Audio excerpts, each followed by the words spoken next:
పృథ్వీరాజ్ యాదవ్ కూడా అరెస్ట్ చేశారు కదా ఇంటికి వచ్చి.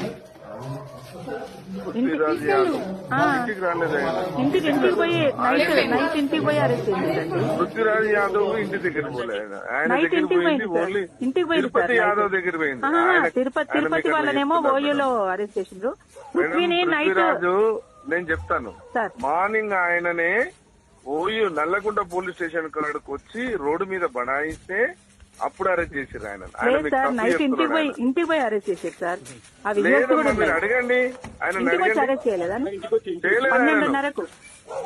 మేడం నేను చెప్తున్నా కదా, ఆయన ఇంటికి పోలేదు.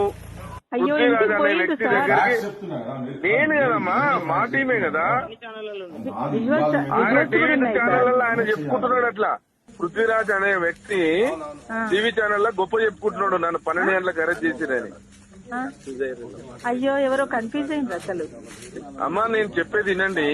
పృథ్వీరాజ్ తీసుకొచ్చారండి, మరి ఎందుకు? మేడం నేను చెప్తా వినండి, జరిగింది ఏందో నేను చెప్తా. ఆయన కావాలని ఆయన నన్ను రాత్రి నుంచి పెట్టినని గొప్పలు చెప్పుకుంటుండు, అందరికి సింపతి రావాలని. అది కరెక్ట్ కాదమ్మా. జరిగింది ఏంటంటే మేడం, రాత్రిలో ఈయన కొత్తపల్లి తిరుపతి వెంబడి ఇద్దరున్నారు, వేణు ఇంకొకటైనా మన ఏం పేరు మేడం, పేరు తిరుపతి తోటి ఉన్నాయి. పేరేం పేరు? వేణు ఉన్నాడు.